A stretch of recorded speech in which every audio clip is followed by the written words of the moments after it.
Okay, here it comes. Here it comes. Are you ready? Are you ready? Oh, you're never going to believe who invited me to an art battle.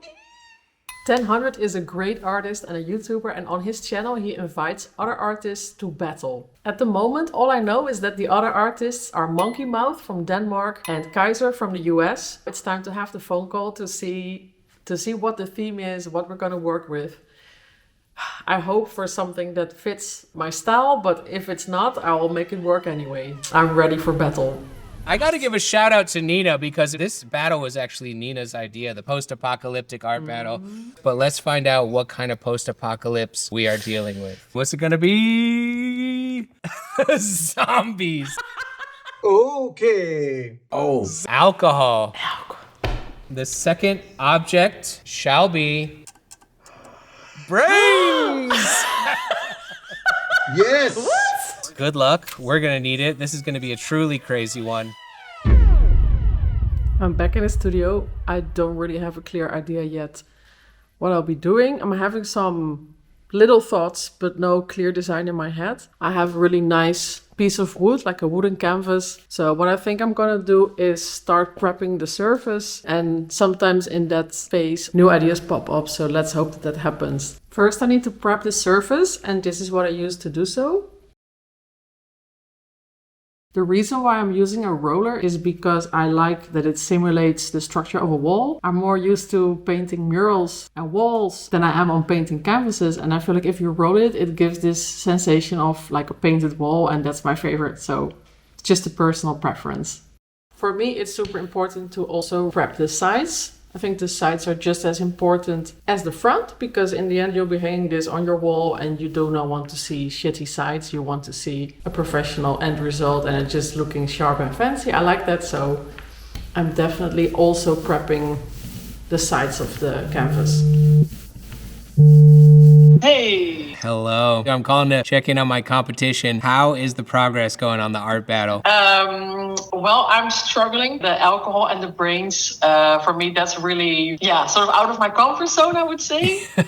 Well, I love your style so much, and I've become familiar with your work, but this is such unfamiliar territory that I still have no idea what to expect, but I'm incredibly excited to see what you make. Same. I'm also hoping to surprise myself and everyone else. Well, the post-apocalyptic battle was your brainchild, and I thought it was a good idea. Now that you're in it, what do you think your chances are on this battle? It's gonna be hard because I'm probably the least suitable artist for this, for all the things that we're working with. When I thought of post-apocalypse, like, to be honest, in my head, I had some sort of nature situation because, like, maybe humankind has been erased off the face of the earth. So that was kind of what I was hoping for. But then the zombies came in, and I was like, oh, yeah, zombies. So yeah, I sort of feel like I shot myself in the foot.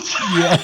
And the final reveal call is coming up very soon, and it sounds like you have a lot of work to do. So I'll let you go. Good luck to you, and I can't wait to see what you make. Good luck, and I'll see you soon, man. Thank you. Bye.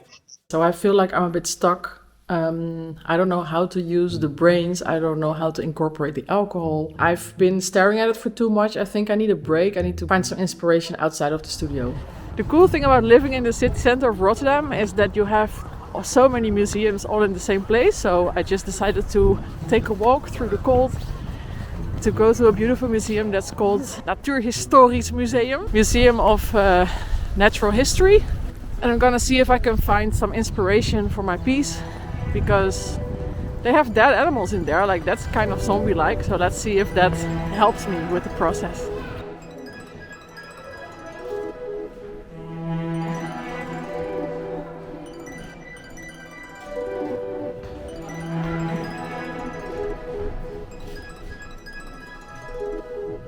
Okay, I think I found what I was looking for.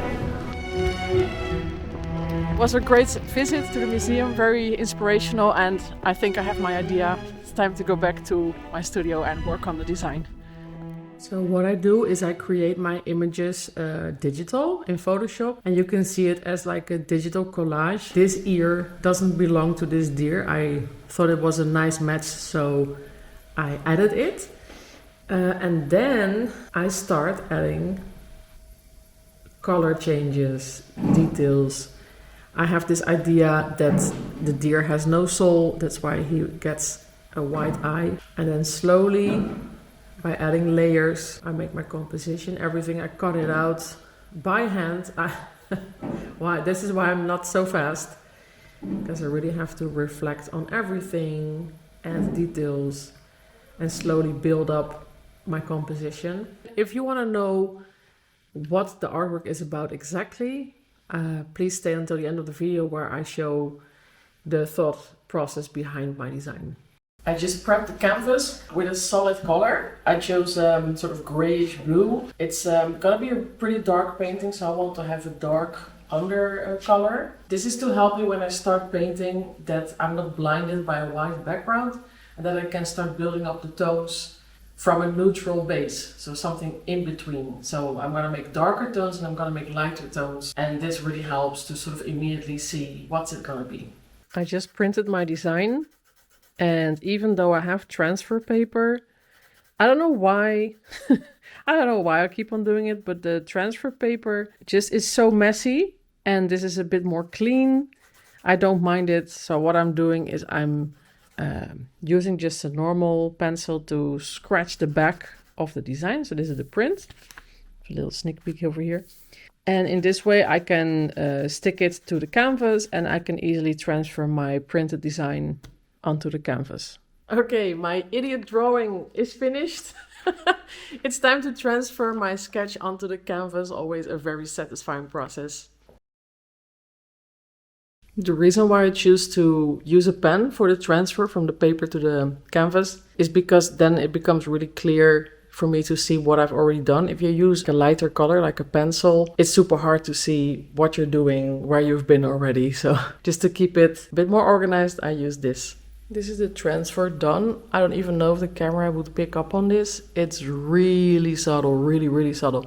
So much so that I think I'm gonna quickly give it another touch up with a pencil so that I can also see for myself and finish the sketch. You might wonder why I use this technique. Actually, when I make paintings, I prefer to freestyle on the canvas immediately. It's way more fun to experiment with the shapes on the canvas. But in this case, there's a super tight deadline. I only have 1 week for this and I'm obviously a bit stressed out about it. So I prefer to play it safe, to make my design on the computer and then transfer it like this. On the computer, of course, you can make it way faster. You can experiment, make things bigger, smaller, change colors.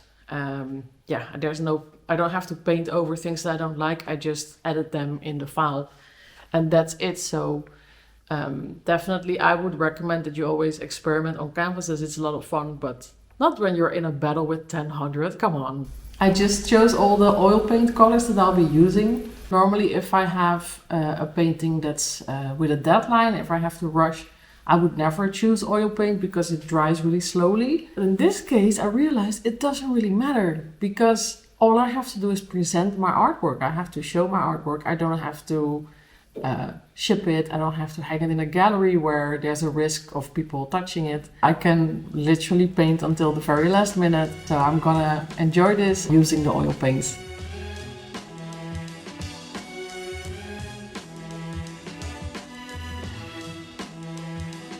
Okay, this is the setup. I have my oil paints in position. The underpainting is there. So now it's time to have fun.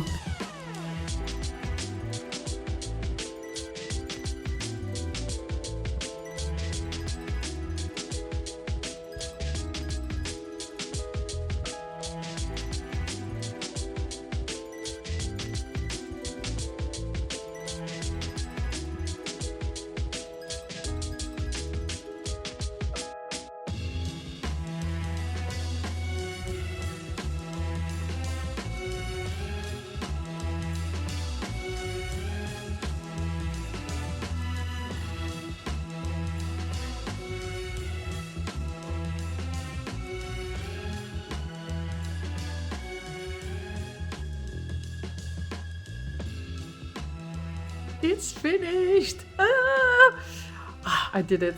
I am really happy with how it turned out. I feel confident. What the others made, I have no control over that. Super happy with what I created. It was so much fun. Let's have a look. Okay. Okay, here it comes. Here it comes. Are you ready? Are you ready? Oh! Cha-cha!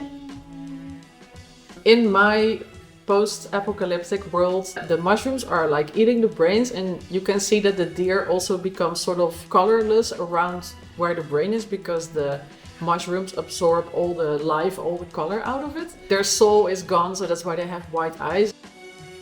Over there you see floating a bottle, like one of those old school glass bottles that you can find in museums, filled with formaldehyde or alcohol or a combination. They have a brain preserved in there, like a sort of holy grail, as something that's out of reach, so they're all desperate to have their brains back, but it's impossible. And they're slowly being eaten by mushrooms, which is also what happens in nature if you have wood. It gets completely consumed by mushrooms. That was the inspiration behind it. If you liked my art piece that I made for this post-apocalyptic battle, I have good news. I will have limited edition art prints, high quality art prints, and limited edition posters available in my webshop. So check it out if you want to get something unique for yourself. Also check out my other socials. It's all linked below. I just had a video call with tenhun, Kizer and monkeymouth. And their art pieces, they are amazing. It's tough competition.